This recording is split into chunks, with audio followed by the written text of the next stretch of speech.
No, this is my friend girl. Oh.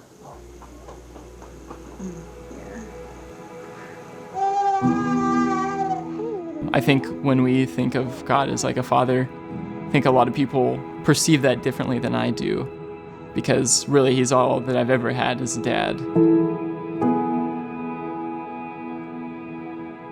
My earliest memory is being in one of those back courtyard areas of an apartment. It was a small apartment. Even though it was like really small, I remember it was filled with all kinds of things for me to play with.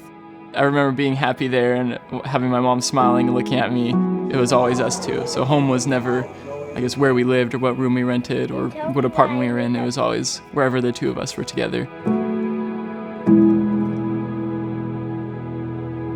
My mom played the role of both parents, basically. When I would really wonder why I didn't have a dad, where was my dad, she would always instill in me that Jesus is your father. She was always pushing me towards God. So if I had a problem or anything, she would tell me to go to my room and talk to my dad.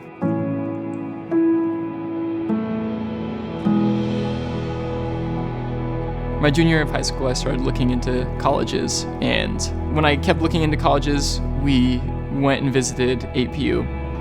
The atmosphere and the culture and the people at APU, that's what really drew me. So I heard about the APU's Trustees Scholarship, and I applied for that. I put all my energy into applying for the Trustees Scholarship rather than applying to a lot of different colleges. I did my best, and whatever was in God's plan would happen. And I was on a bus to a volleyball game, and I remember getting a call. So I pick up the phone, and they were like, "We just wanted to let you know that congratulations, you got the scholarship." And then all the people that were in on the decision were in the background, and I was on speakerphone. So they all started cheering and everything. So it was just the most wonderful feeling.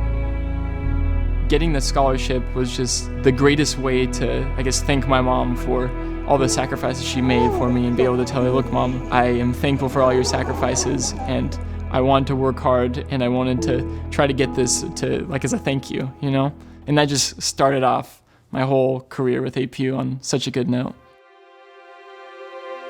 Having the scholarship allowed me to do things like RA, Alpha Leader, Ambassador, Mexico Outreach, which has played a really big part in my experience at APU. I went for a total of 9 trips, and I got to spend a lot of time in these communities in Mexico. Every time I would go, it was just so meaningful. I got to spend a lot of time with over the years was a little boy named Oscar and his mom, Sarah. Oscar was also the son of a single mom, so it was just interesting kind of seeing myself reflected in a different culture. Since we did have similar beginnings, I guess, his mom would say that I gave her hope for her son, right? Because she would see me coming from a single mom who was poor and everything, and now wanting to be a doctor. And she would say that now Oscar wanted to be a doctor, or Oscar wanted to do things because he saw me doing it. So I think that was special to me, that I could be something to inspire Oscar to shoot for the stars.